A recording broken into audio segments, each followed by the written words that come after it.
Welcome to the Women Inspire Aspire podcast. In this episode, I talk to Dhirja Sharma on clinical data. Hi, Dr. Dhirja. Thanks for accepting my invite to appear in the podcast. How are you doing today? Hi Venkat, I'm good. How are you? I'm doing good, thank you. So, can you tell us a bit about your background, where you are from, and what you do currently? So Venkat, I'm a doctor. I'm based out of Delhi, India.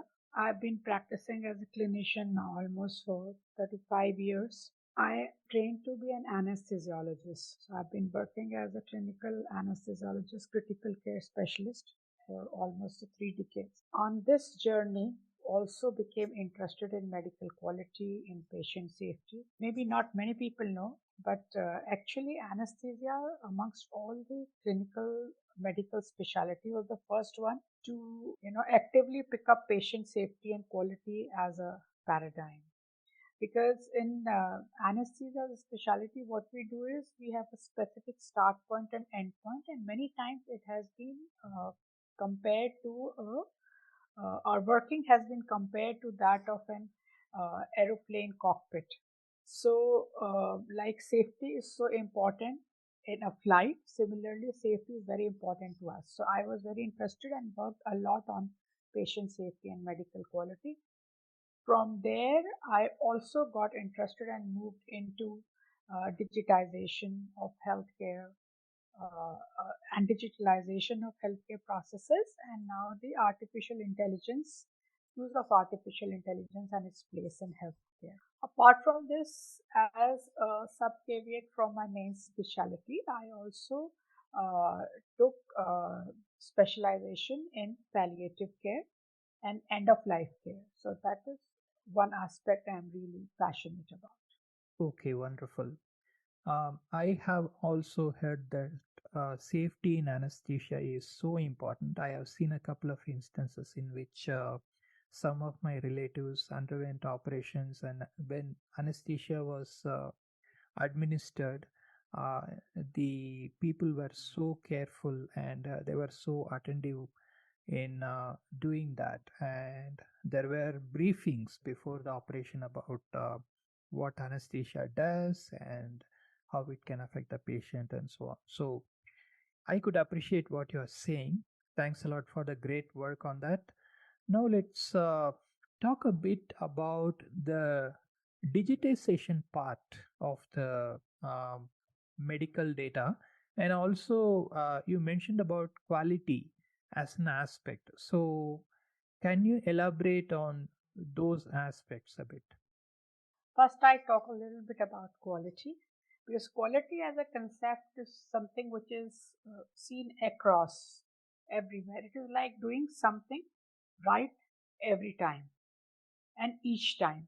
So that is not difficult for anybody to understand. Suppose you're manufacturing a car, you're a car manufacturer, then you'll ensure, say like Toyota, then you ensure that every time the main piece that is made, your final product of a car has uh, actually according to the specifications which is given, and every part of that car is as per those specifications each time and every time. So that is what is actually understanding quality. But when we try to get this into clinical sciences, it gets a little difficult, because medicine per se and the journey of a human as a patient is not necessarily quantifiable and measurable in specific metrics. So then it becomes difficult that how do you say that this is quality work and this is not quality work. So the first thing to be defined is that what we consider as quality. That is why if you go back to what I had talked about initially, that our specialty is the one which is the first one to pick up quality, medical quality and patient safety, specifically because in our specialty, we have specific start points and end points. So like you mentioned that you had somebody in your family who had to undergo and take anesthesia for some procedure. So for that person or for a patient, the start point is being awake with a particular illness or a disease condition. An endpoint is waking up from a state of sleep without or having corrected that condition. For example, there's a person who's come with a fracture of hand, so they're otherwise fine. They're made to sleep. They have the surgery during that period, and when they wake up, their hand is fracture is corrected, and they're fine. So therefore, it is like I had earlier mentioned that when we talk about a plane taking off during flight and landing, so then you can very well measure that this is the start point and this is the end point, and that's how we can ensure that for each such procedure carried out, there are specific metrics to which we can measure against that and ensure that each such procedure has a specific quality of care which is given to the patient. So similarly, this quality of care can be there in other subspecialties of medicines also. Now we are defining that more and more. And in fact, there are a lot of accreditation bodies all over the world. And in our country, we have three, four of them like NABH, CAHO. Those people give accreditation to healthcare facilities, to hospitals who are conforming to a particular quality of care being provided. So that is being increasingly now taken up by the healthcare practitioners. And in our country, we see increasingly lots of hospitals and even smaller clinics and standalone units who have got this accreditations, and that ensure that the quality of clinical care which is being delivered in those hospitals is of a high standard. Then you ask me about digitization and digitalization. The need of the hour is to go towards digitization, because earlier typically all the clinical care and documentation of clinical care was paper based. But as digitization worked in, we realized there is a lot of benefit from that, because we can throw up a lot of data, and that data then can be analyzed to come up with many more conclusions which were not possible earlier. Amongst the many advantages of digitization, first of course is that you have a record which is forever as compared to a paper based record which has its own issues. So, like, we have been using electronic medical records now almost for 2 decades, and we saw that difference a lot, because when we used to have paper based case sheets, if patient would visit us again, say in the IPD, in the that is in the inpatient department, if we needed to check on the record, we would have to ask for those files to be retrieved, and that was a longer procedure. Now that we have all the electronic medical record, it's on our fingertips. From the first time the patient visited to the hospital to now when the patient is visiting again, it can be n number of visits. All those visits are recorded, and with a click of a mouse, we can see the entire patient journey and progression. Now, from this data which is collected, I'm taking an example of a single patient just to make it easier to understand that from this huge, humongous amount of data which is collected just for one patient, we can easily see the trending in the patient's health parameters. How is, if there's a chronic disease, how is the disease progression? And then now with artificial intelligence, before deep learning, even machine learning, we are able to pick out the trends much earlier than before they actually become clinically uh, apparent. So, for example, if we have a patient of diabetes, now because of a large amount of data which is available from the community, we know that how the community disease progression occurs vis-a-vis the biochemical markers, say the blood sugars and HbA1cs. And with that, for a particular community, there can be a prediction that this is how the disease is going to progress in this person, if this is how the biochemical markers are trending. So then we can actually put in preventive measures or suggest preventive measures to the patients much before the clinical condition becomes apparent in that patient. So here you can see I mean, there are enormous number, a more enormous amount of interventions that can be done and good which is coming out of this. So I think it's too huge a topic for me to be able to speak in this podcast, but it surely is the first step in ensuring that we actually bring in the computation and artificial intelligence into healthcare, and from there show actual and real benefit to the patients and the entire society at large. Great. One of the challenges that I've heard about data, especially the community data, is that we need to be careful about the community from which we are collecting the data, because if you collect the data from one specific community, it cannot be used for a for predictions in a different community, because there will be variations in the data. For example, if you are collecting it from, say, Mumbai patients, and you cannot use that for a New York patient, because the as you said, the biomarkers will be different. What kind of precautions are you taking to make sure that the community data is specific to the audience that you are trying to address? Yeah, that's a very good pointer and a good question you picked up. Uh, so it's one thing is that research in medicine has always been specific to the groups, in the sense that even before digitizations, we knew that ethnicity and race and gender and socioeconomic condition and the actual environment, physical environment of human beings impact the disease process per se, even whether it's prevalence or progression of that particular disease. So these factors have always been there and they always need to be taken care of. Now, when we're talking about digitizations, specifically in digitizations, we also have to look for uh, unknown bias which is creeping into the data. Uh, so let me take a moment to help you understand.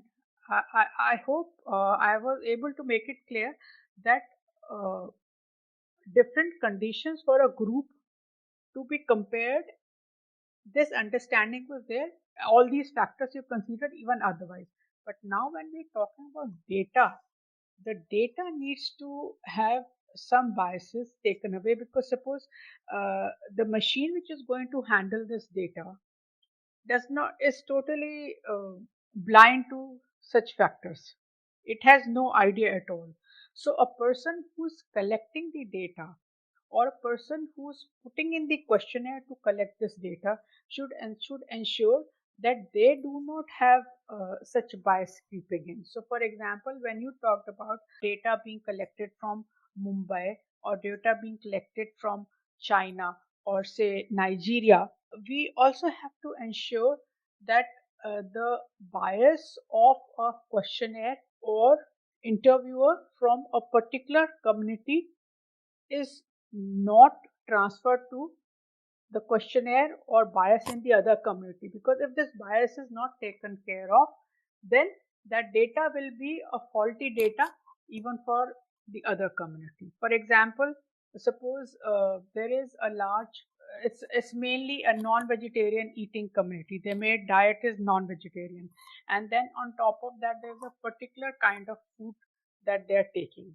and with those kind of based questionnaires, if we pick up and use the same questionnaire for another area where there is a variance, then we are going to get fallacious results. For large non-communicable diseases which are there, there are studies or simultaneous collection of data which is occurring, but there is segregation of these groups. So you said this is from Southeast Asia, this is from the Americas, this is from African sub-Saharan area, this is from South America, this is from Australasia.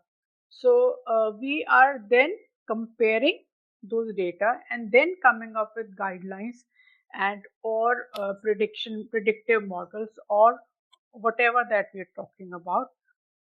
specific to the region. So there may be some instances in which we realize that the regional difference don't stand up too much. But there are some instances in which you will say that yes, this is specific. So now if we talk about say diabetes only, we do know that prevalence of metabolic syndrome or syndrome X, which is called, is more prevalent in Southeast Asians.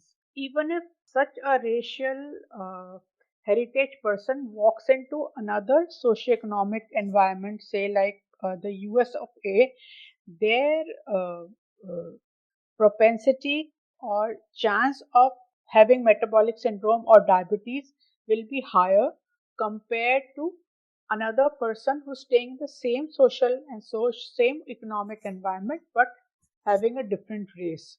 So that's how you compare. It's quite complex. You may have one results depending upon race, ethnicity, socioeconomic, and then the same result has to be interposed into race, ethnicity, different socioeconomic or same socioeconomic. So that variance is always there. That needs to be.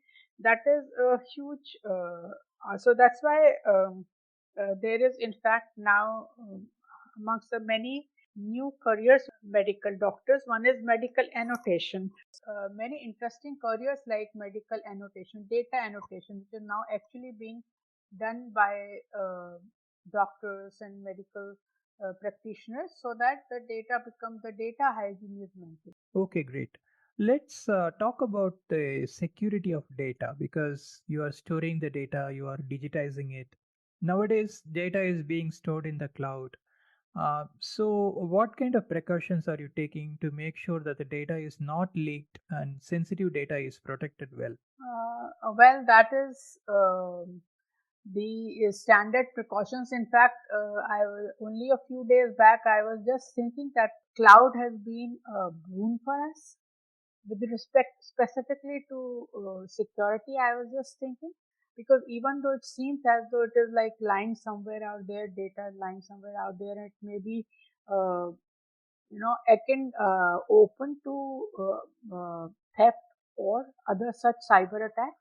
But actually, there are very strong cyber firewalls, and very strong security systems in place. And I remember the time when we used to have servers in which we would store the data. And for continuity of business, we needed to have a second server in which the data would be constantly kept, and it had to be in a different location. And despite that, you could have issues with losing out that data completely, and that used to be a nightmare. So compared to that, a cloud-based system is better now. Of course, there is still a threat of cyber attack, but like any other data, this data is also very highly, it has specific safeguards against it. And then we also have most of the places also have the ISO certifications in place to ensure that the cyber security is in place. I mean, there are n number of things that I can talk about, like starting from guarding the right to access of data, actual how to retrieve the data, then where it is kept, and then safeguards out there. Apart from that, now the latest which is coming in for medicine also is blockchain. So blockchain is also technology, is also one very, I would say, a very smart way and very specific way of ensuring data security and transitions, even especially for medical records and patient data. Okay, thanks for sharing that. Let's talk a bit about the artificial intelligence and machine learning aspects of it. You mentioned that you're using artificial intelligence and also deep learning. So, what, uh, where are the scenarios where you will use regular machine learning and where you are using the deep learning methods? Okay. So, machine learning is earlier than deep learning, of course, we all know that.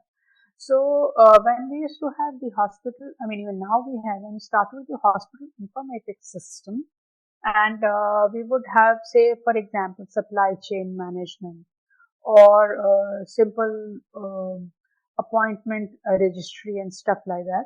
There, the machine learning helped a lot. So, suppose for a simple case of supply chain management, looking at the trends of how a particular item is moving and what is the frequency of usage. So, you could directly correlate that to a better inventory management.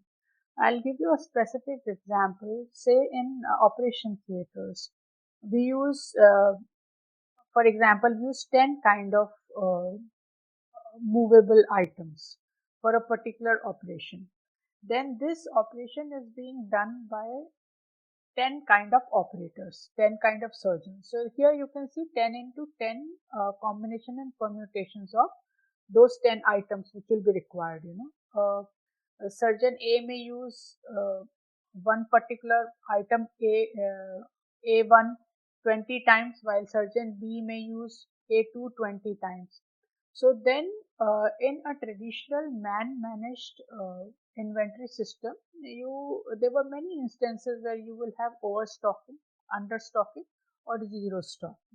But when you apply machine learning to a stratified data like this, which is easily, it's a very well stratified, well segmented data, you can actually come up with what would be, after say studying over a period, say 3 months, you would know how much is the frequency of usage of one particular item, how much is the frequency of usage of another item, and what is the rollout levels and how much you should keep. So that basically gets a lot of efficiency in place. And the same can be done for other hospital operations like queue management, for OPD, patient footfalls. You can make out which are, we can do timestamp studies and see that which are the heavy footfall times of the day, times of the days of the week, and days of the month, and accordingly schedule the OP chambers availability or doctors availability and stuff like that. We had also done a very interesting timestamp study for our ERs.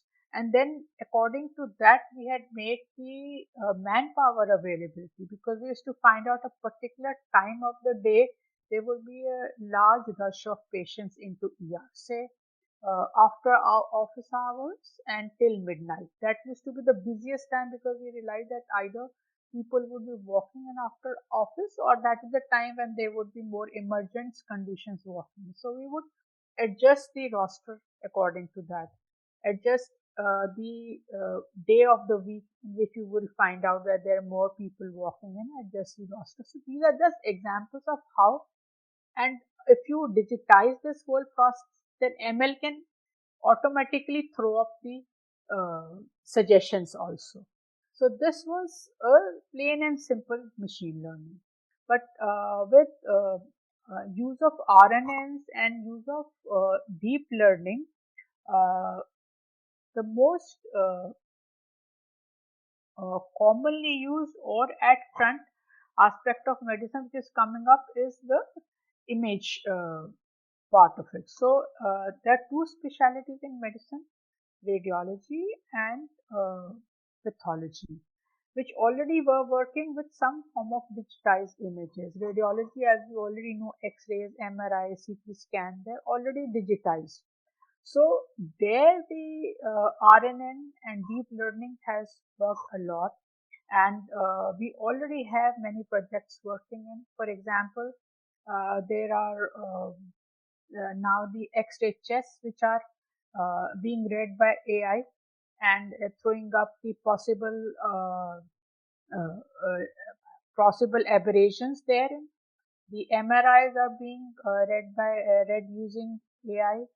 CT scans are being used, and for example, in case of anesthesia, we do a lot of ultrasound guided procedures, and there the AI is working in and helping us identify and hone and better our procedure by use of AI in ultrasonography. And in pathology also now, for histopathology, AI has made a tremendous impact. And all this is helping the clinician by freeing up their time, and that can be utilized in a better way. So let me explain this statement. What do we mean by freeing up the time? So, for example, suppose if a doctor is seeing 100 X-ray chest in a day. Now, it's possible that out of these 100, only 15 have some disease process and 85 are normal. But the previously in traditional setting, the doctor would anyway see all 100 of them, even if 85 are normal. Now, with help of AI augmentation, those 85 can be directly taken away. AI will say nothing abnormal detected. So the doctor can just concentrate on picking up, having a relook at those 15 which are abnormal, and so the doctor now is able to effectively utilize the time. This is just explaining and giving an example. But apart from this, there are many other AI. AI is being used in robotics, surgery. There are myriad applications of AI. But this is in short. This is just a short preview of what AI is doing to medicine and healthcare. And I personally believe that AI is augmented AI is going to be our friend. And as clinicians, we should really learn how to play with it and how to use it and how to uh, work with it to improve clinical care and patient care. Okay, thank you so much for sharing that. Now, shifting gears, let's talk about your hobbies and interests and what do you do apart from work. I am an avid reader. I read lots of books, all kinds of books, and I travel a lot. I love traveling. I think travel really grounds one and opens the horizon. It is one thing I learned in my travels all over the world is that at the end of the day, all humans are same. We may look, different physically from each other, but mostly all of us feel like the same things, aspire for the same things, and lead even ethically. I think different cultures have almost similar values if we look at it like that. So travel is something I think I would encourage, and I would ask everyone to travel. You don't need to go very far. You can just go wherever you can, but be open to meeting new people, seeing different places, and respectful of differences. If you see a person who is not like you, be open and respectful of that difference. So that's that. And I do dabble in photography a little bit. I uh, I do meditation, spirituality. Thank you so much. What are the societal issues that you care about and want to do something about? Societal issues. There are, well, I would say there are lots. And then since I have walked on this earth for quite a few decades, I think the it's been changing for me. But lately, or I would say thematically, I would say the vulnerable section has always been something that I would like to work for. So, girl child was educating the girl child was something I was very passionate about, and ensured that I would always sponsor at least one or two girl children for their school education and such like. But nowadays, I also think that as a society, we should focus on elder care and provide for the senior citizen. Especially in our country, I feel that we had a traditional system of looking after each person of the group. But somehow that system is now giving away because the family structures are changing and the way society is evolving, it's too fast. But that somehow we have not been able to replace that traditional social structure with a more well formed societal backup, which is seen in, say, developed nation, where there are already old age homes and stuff like that, assisted living homes. So I think we need to look into that a lot because as a consequence of this gap, we see a lot of elderly, vulnerable people who are left without much help in their senior years. Thank you so much for sharing that, and thanks for making time in appear in our podcast. Do you have any questions for me? Yeah, Venkat, first of all, thanks a lot for inviting me. This was a very pleasant and nice interaction. So, and I did enjoy it a lot. My question to you is that how do you choose your guest? Do you just go for some specific criteria, or do you go by the vibe, or do you go by the feel that you get from that person? What makes you choose a particular person as a guest? So I, the podcast is structured in a way that I ask about work or profession, hobbies and interests, and societal issues that they care about. So these are the three things that I usually focus on. So any of these criteria which sounds interesting to me in the LinkedIn profile, I go with them. Apart from the references that I get with the people who have already done the podcast, and they refer their friends, and uh, if they sound interesting, then I accommodate them in the podcast. And most of the guests these days are from LinkedIn. I go through the LinkedIn profile, and if I found the topic interesting, I go ahead and invite them. I really like the concept and your endeavor to go ahead with and do this. Really nice. Thank you so much for your kind words.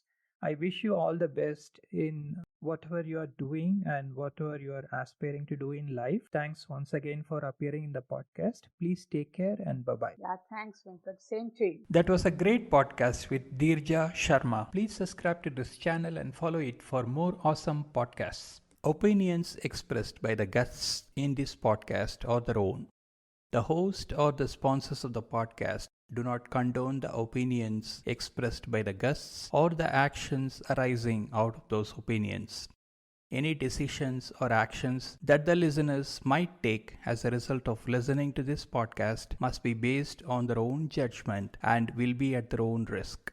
The podcast host or their sponsors will not be held responsible for the consequences of any actions and or decisions taken as a result of any content in this podcast.